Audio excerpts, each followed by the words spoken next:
I just want to pop in with a quick video. And Please mind the dog barking. It's very difficult to live next to people who keep pets. The YouTuber Wiz Zip with the Drip. He was It's interesting. He commends cat ownership, and then I was referring to some brilliant statements he made about cats to my brother, and also that he had been incarcerated.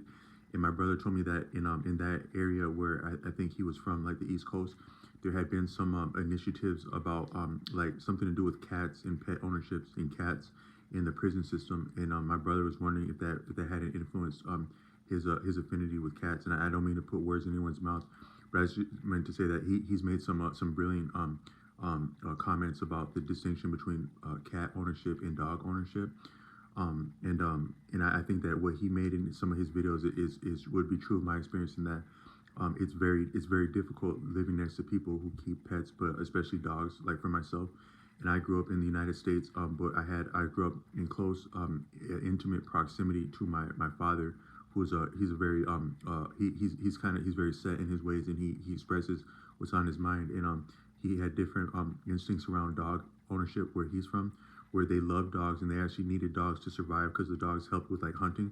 So they had a deep respect and relationship with dogs, but they also have, in some of African society, they have more clear boundaries in terms of like duties and class. Even as class focused as like Eurocentric society is, sometimes they have even finer distinctions and nuance within class in other cultures, such as Africa and like maybe like India also, that I know a little bit about those superficially from sources I've been exposed to. But they have clear understanding of roles and boundaries for children, adults, between children and adults, between children and children, between and adults and elders, and also all of those in animals. In African, where my father comes from, some of the things he's elaborated is that they have clear distinctions and boundaries, and it helped. And that's as it was my experience in growing up, is that my father didn't lay hands on me, but it was just very clear what my role in relationship to him was. And it was understood. There's no doubt about it. And I could, because he didn't my father never minced words, and he wasn't always the most outstanding person, but he didn't mince words, and he meant what he said.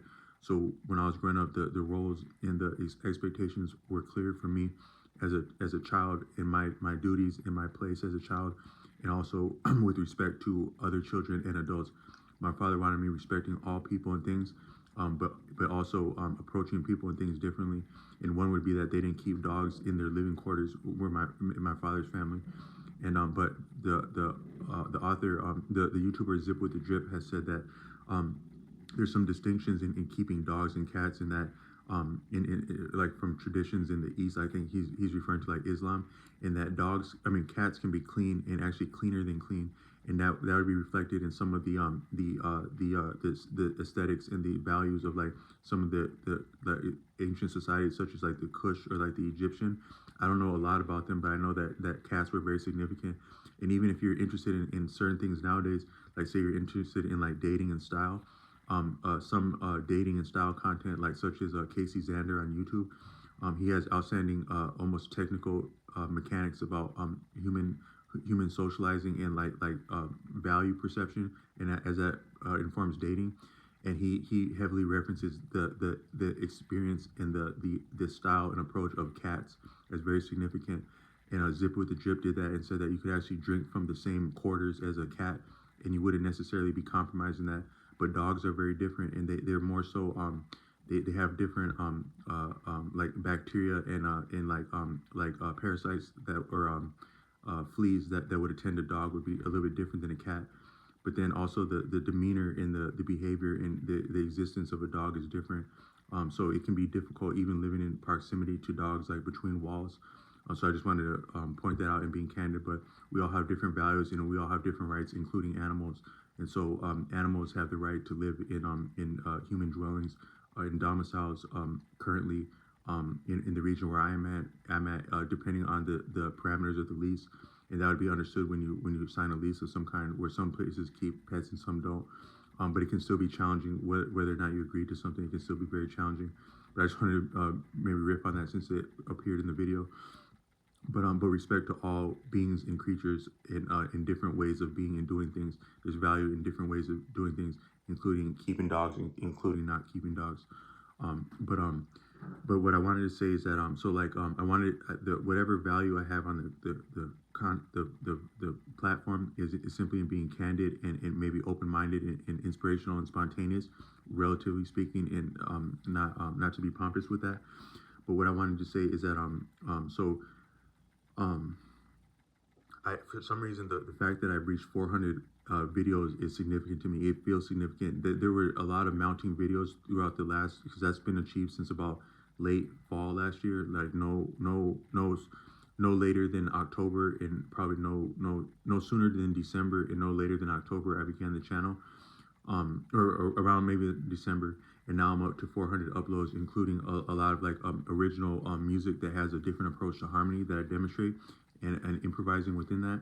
A lot of that's just simply based on a book called Guitar Chord Theory that I read, where it recognizes that harmony can be discovered differently on different instruments. That's been stated in different sources, and songwriting can be approached and experienced differently on different instruments, but especially upon guitar. The shape of the guitar, the shape of finger patterns and scales and chord shapes, the shape can inform the harmony as much as considerations of a scale degree and in tone in terms of like pitch. The actual shape can inform harmony, and so from that standpoint, I can actually conceive music, inspire music, and write music based on the shape that I'm making with my hand and patterns that I'm familiar with, and also improvising at the same time, because improvising is a combination of familiarity in inspiration, or like winging it. So you're both flying and winging it when you're improvising, but that can be achieved by a combination of hearing and the shapes. And then from that standpoint, if you are familiar with the shapes, you can actually start to throw the guitar completely out of tune, and it'll actually say somewhat harmonious based on the shapes that were harmonious at a different tuning. That some of the actual harmony can be preserved within different ranges and skewing of the tuning. So that's a lot of what I've tried to achieve and actually demonstrated on this channel. And that might be an actual somewhat original, though not deriving from different sources, but the culmination of my learning of maybe the first two levels of traditional music theory in a formal school setting, music harmony 101 and 201, getting working hard to achieve about a C in both those classes, and then exposure to different teachers and resources. This is what my understanding has amounted to. That might constitute an original approach to harmony, especially in my video on free harmony now. But that may largely go unrecognized, unappreciated, or inconsequential, even on YouTube, per the traction that the videos and the content has got. But all I meant to say is that so I've done stuff like that, but what I've come to recognize is that there is one of the challenges about like doing like YouTube. So some people would say that people such as Julian himself, that is RSD Julian, formerly Real Social Dynamics Julian, has brilliant content. And one is that he said that it's actually a skill set to be able to speak to a camera and to enunciate in a camera, and also portray some of your personality where you actually don't have the feedback of a person in front of you, because feedback is a large part of communication. I've said that in other videos. But one technique that I do in being candid is that as I'm doing these videos, the device I'm on can show me my face as I'm talking. So I'm somewhat responding to my own face and drawing feedback from that, and that gives me a little bit of a sensation of being candid in talking. So even though I'm talking to a camera, I'm still having a little bit of a form to improvise on. Is my face. Something that's daunting for soldiers traditionally is that sometimes it was difficult to get soldiers to actually fire at human beings in the past. So they would start, and that's because the recognition of self and others. So they would have soldiers firing at a target, at the silhouette of a human being, and that got them comfortable at shooting at other people. But it's very daunting to shoot at another person because on a level you recognize that that's actually you, and that might be what's so traumatic about warfare and combat. But all I meant to say is that it's similar with content, but it's also difficult to gauge how a message is landing without a lot of traction and feedback. So I'm gonna fall back a little bit from the verbal content and work up some ideas. That's why I wanted to come up with this.